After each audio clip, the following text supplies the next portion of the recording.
start over. That's what.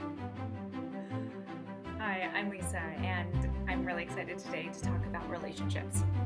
And believe it or not, everything in life that we have, that we don't have, is the result of a relationship. And I just want to expand that out. It has to do with time, it has to do with money, it has to do with relationships with people, with yourself, with your career, with your passions, with your skills, with your goals, with everything. Like, you name it, you have a relationship with it. And ultimately, we as human beings, it's amazing. We are incredibly committed human beings. You are committed to something. It's just a matter of what are you committed to? So your success of whatever that relationship is dependent upon what you're really committed to. And fundamentally, like how that relationship interacts is based on what we value and what we tolerate. They really go hand in hand. Because if you value connection, but you're willing to tolerate abuse, you might have what you think is connection that is combined with something that you really don't want, but because of your tolerance of something that really isn't good, but your values have whatever they're adjusted to, are kind of going to line up with that tolerance level. So adjusting your values will actually adjust your tolerance, which will change how you feel about that relationship of that thing. So my intention is to give incredible information, really condensed and concise. I'm a mother of 5 children, as I've mentioned in my previous videos. And if I could just listen to something that could pump me up, that could give me something to think about all day long, that would give me ideas, new ideas that would improve my life, that's what I want. But I need it really concise. So that's why my videos are typically 10 to 15 minutes long. If I bring on a guest, it might vary. And even the guided meditations that I'm providing are because they're only 10 minutes. It's so easy to give yourself a few minutes every day that's going to improve the relationship that you have with yourself. And as that improves, every relationship in your life can also improve. Some people get a little out of balance and think that they get really good at one relationship, for example, with themselves, but then they neglect the relationship with others, or let's say with, I'm going to use money as an example, because money is just energy. It's not necessarily a conscious thing in and of itself, but it's a vibration, and the more you have, it's like a higher and higher vibration of being able to resonate with that thing. Because you think about, like, once again, if you are tolerating a budget that is only providing for you in such a way that just covers your basic needs, it's because you tolerate that. So if you want to have more abundance, you have to alter your tolerance. It's like, no, I only tolerate having X amount in my bank account in the positive and having enough to pay my bills for the next year. Like, imagine if that was your tolerance level. How would that change your life? How would you think differently? How would you interact in the world differently? What would you have to be, to do, and to have right now to have that? So one thing that's really powerful that I think, if you've been following me or others on this journey, is using the power of your imagination, or to envision something, to have a vision, which when you envision something, you get the idea as the possible reality. Okay, so you're ready to tap into this new way of being and living. And then when you start to see and envision a new reality, it gives you ideas and new feelings and new, like, wow. And the powerful thing about it is, when I tune into, for example, let's say I want to be an author, how do I see that happening in my reality? And when I want to become that, what does it look like? Well, my version of being an author looks like me making a cup of tea and sitting down and sipping some delicious peppermint tea sweetened with honey and maybe a little bit of a coconut creamer, and then typing and writing, and just inspiration flowing, coming easily to me. And it's just like, I just feel like I'm in the zone and I'm in the flow. And it's just, that's how I see myself as an author, because everything that you're choosing is how you identify yourself. Okay, so this goes down to identity.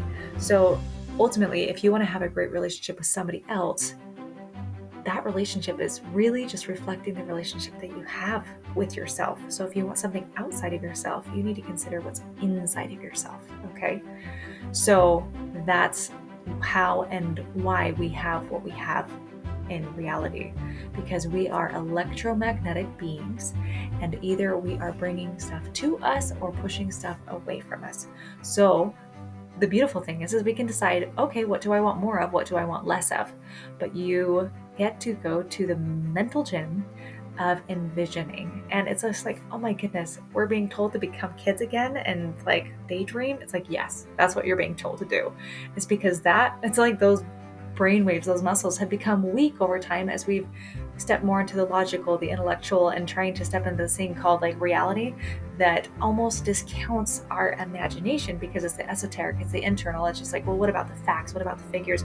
You need evidence outside of you, because when you start doing the work inside of you, there's not evidence to prove that you have XYZ yet. And so it's like, it feels so contradictory to be like, I need to tap in and tune into something that I don't have yet and feel and believe that it becomes true and real. Yes, you do. Yes, that's what I'm saying.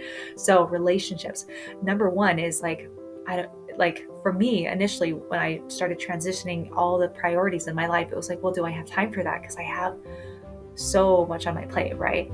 But what are my priorities? What matters most? So in order to even adjust my relationship with time, I had to adjust what I needed the time for. If you want to adjust what you want with money, you need to adjust what you think you even need the money for. When you actually start writing it down, you don't necessarily need a whole lot if you're only thinking small, like, oh, I just want to go on a great vacation. Do you need $1 million to do that? No, like you might find that it only costs a few thousand, and that becomes really realistic and tangible and achievable. But feel it, like make things realistic inside of you if you want. But it's the key word in that is actually make it real in your mind, and then you will realize it outside of you. So you can only become the version of yourself that you can see. You can only become that. And same with others is you can, okay, I normally don't use notes, but I did write this one down because it is so powerful. And it's this. You can only lift a person as high as the version that you see them, okay? And that's for yourself too. You cannot lift yourself any higher than you see yourself. So ultimately, how do you see yourself? Do you want to be lifted up? If you're having a hard time, it's like in real life, like people have a hard time. I have my days, I have my moments, I have my minutes, I have my seconds. I just adjust how long I really want those hard moments to be or don't want those moments to be. But giving myself permission to have those moments is okay. But I really have tuned in and envisioned myself is how do I live my life when I'm living my life and to the fullest, when I'm doing everything that I love in a day, that I'm excited to get out of bed, and that it's not necessarily that I have to do everything in a certain order at a specific time, because I'm just tuning in what brings me joy today. And today I'm identifying, like my identity at a core is somebody who's healthy, somebody who's fit, wealthy, abundant, successful, kind, sharing, that is generous. Like I want to give information to you that I have spent really like decades in pursuit of. And it's just like, wow, what if I could just save you so much time? And I know it might be concentrated. I'm trying to really simplify it, that like I've been there to a point of like, how do I get this? How do I make it click? And so if you're struggling with time, sometimes it's important to be like, well, what does my time budget look like? And write down, like, what am I doing with my day? And when I did that, I was blown away by how much time wasn't accounted for. And I'm like, I thought I wouldn't have time to do XYZ, but the truth is I have like 5 or 6 hours, and my time is filled with something. Yes, it may be productive, but what if I could still, listen to those podcasts and listen to that audiobook while I'm on the treadmill rather than music, and then adjusting things, or maybe while I'm driving. This is when I get those things in rather than just sitting there. Like, how can I really maximize my life and my efficiency, and then have that connection, that one-on-one time with the people that I love, with my children, with myself. And then the key thing is recognizing that, like, here's the clincher of things. When you really want them, you can feel them. Maybe initially you'll get really excited. Let's say you see someone that's like, wow, they're absolutely beautiful, and like you're attracted to them, you feel their energy and you're drawn to them. And then suddenly you get this vision of the kind of person you would need to be with them, right? And I think, well, like we don't realize, at least I haven't realized in the past, that like it's a gift to tune into that, but recognizing of like it's that way with everything. But once you have that thing, if that's not authentically who you are, and if you change back to who you were, then you're not going to resonate with that person anymore, and they're going to be like, why am I with you? And you can ask the same question to money or to time. You get this great idea, you get all this money, and then you quit doing that thing that generated it in the first place.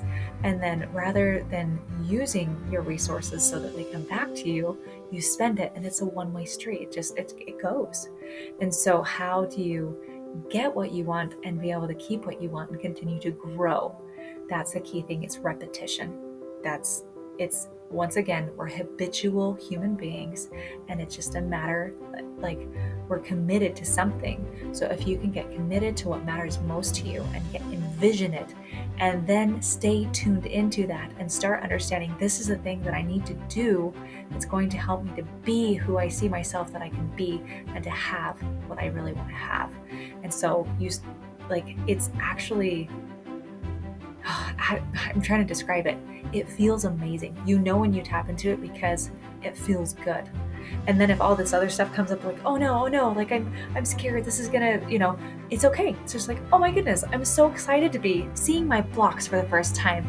Let's work with those. And I choose to see it with gratitude and enthusiasm, because I know that like it's not there to stop me, it's there to show me why I haven't had what I have always wanted to have. And now that I'm aware of it, now I can release it. And that goes into surrendering. Those are other tools specific that I think so often we don't recognize that it's those things that when they come up, that once those are cleared, then we'll be able to have momentum. It's still work, because it's work to see it, it's work to let it go, and then it's work to keep having it. But it's just like, would you rather do that kind of work? I almost don't even want to call it work, because I feel like my life has transitioned to like, I'm not working anymore. I just do what I love. And it's just like, yeah, okay, I get to do what I love now. And it feels really good. And so I'm just excited to invite you to do the same, to take into consideration what your relationships are with everything, because that determines our state of being.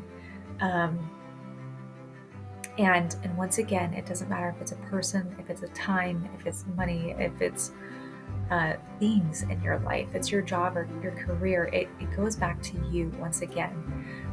If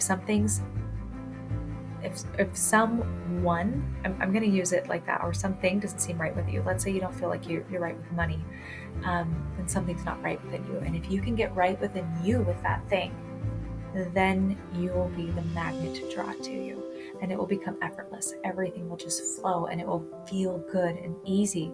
Because as a kid, I thought of this saying, and I didn't realize how profound it was, but I'm like, wow, I think the hardest part about life is learning how to make it easy. And now I'm like, wow, that is actually really, really, really true. And it still is kind of a form of work, but it's a joyful work. It's an exciting work. It's like oh my goodness, I'm finally working for the things that I desire in life. And so once again, in relationships, even let's say you finally are in your own frame, you're not even pursuing a relationship, you're just with outside of yourself, you're just working on the inside of yourself. And then let's say you get into a relationship, and then something pulls you off balance, and you're not doing the things that you used to do. And once again, you shift out of that energy. Then once again, what are you resonating with? So if you want to maintain the good things in your life, continue to be the good person within yourself. If you want to improve your relationship with resources, or to have the best relationship that you've ever had outside of yourself, like, fall in love with who you are, and then you'll be okay. And then you'll be in a space to allow someone else to fall in love with you. And a contrasting magnetic energy is, if you're really in love with yourself, are you putting yourself out there? Are you just being you and free to be you? Or are you feeling a need to hide or to, recluse? It's just like, how is somebody going to find you or be magnetically drawn to you if you're not putting yourself out there? So just take into consideration, the most powerful tool that you have and can use is just ask yourself the right questions. If you don't have the answers, just wait for them. Expect them to come. They will come. And then when they do, act on them. Because just like any good friend, your subconscious is there to help you out. And the better relationship that you have with it, the more it will work with you. So if you're not acting on the things that your subconscious mind is telling you to do you think it's going to tell you more things to do? Just a thought. So when I get answers and I act on them, then I get new answers and more answers. And sometimes I don't want to do what I'm told to do. And I'm like, well, tell me something else. Like I really want this thing, but isn't there another way? It's like, sometimes I get answers and sometimes it's like, no, you want this, like, this is what you got to do. And sometimes it's so uncomfortable and it's just like, but it's like the discomfort of growth, right? And it's just like, okay. And it's taken me sometimes weeks to act on big things because I had to do all that clearing, the limiting beliefs, so that I could get there. I know this is a lot of information, so I invite you to re-listen to this. Once again, that repetition to get the information down will make it easier for you to remember. One of the biggest emotional blocks that every individual faces at some point is the feelings of unworthiness and not feeling enough. And notice if any of those feelings come up to you when it comes to like meeting an amazing person. Let's say they're interested in you and you're like, and if those feelings come up, then you're not going to get that thing. But realizing that, what if you could work on recognizing that you can be enough and be worthy enough for anything and everything that you desire? What shows up for you?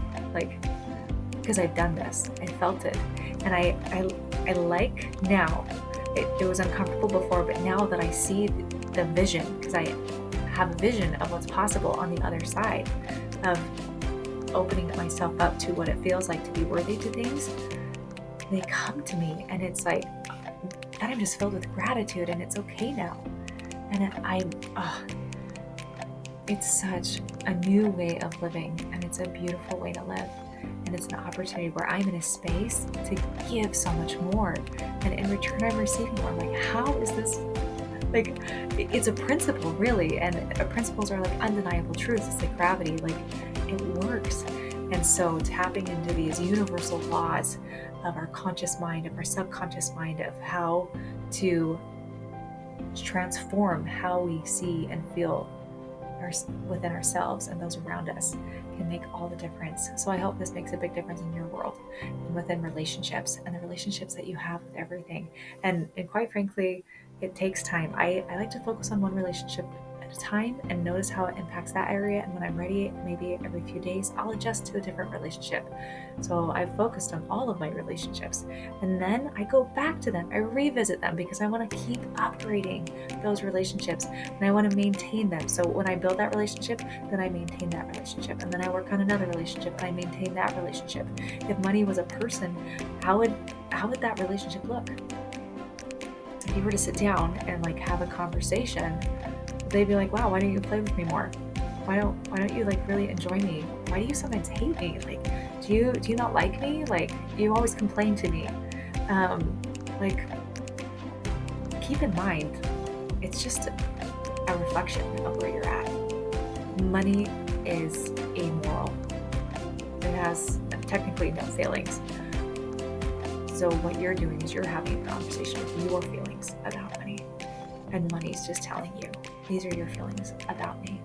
So if you have really good feelings about money, and if like, what's beautiful is often it just helps you become a better person to know how to serve those around you, because that's all it is it's an exchange. The more services that you provide for others, the more you get to receive in a moral environment where you are doing things legally and ethically as well. That's the context that I'm putting that into. So, and same with the relationship with others and yourself. You can have that conversation, sit down and be like, hey, what's it like living with me? What kind of answers are you going to get? And so I'm just inviting you to be really introspective, to not put it on anybody else or anything to fix the relationships that you're struggling with, because quite frankly, yes, you can get help. You can talk to somebody and be like, wow, I feel really blocked. Is there something that you can see that I can't see?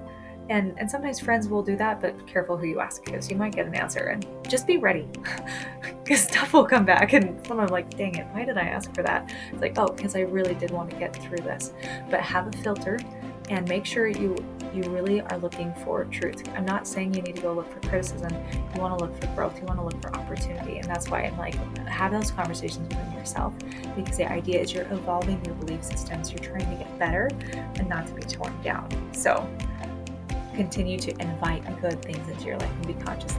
I suggest you make that filter, that caveat. So relationships are amazing. They're beautiful. They're fundamental. They're really magnifying and resonating with who we are. And as we grow, all of our relationships get to grow with us if we choose that. So I'm just inviting you to tap in to your amazing superpowers, to raise your vibration, your consciousness, how you think, how you feel, how you do things, and what you're ready to have and experience in your life in a new way.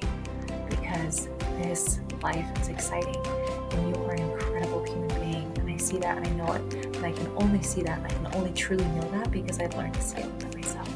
So I love you so much, my friends. Thank you for joining me on this journey, and may you have so much success in all of your relationships. Thank you.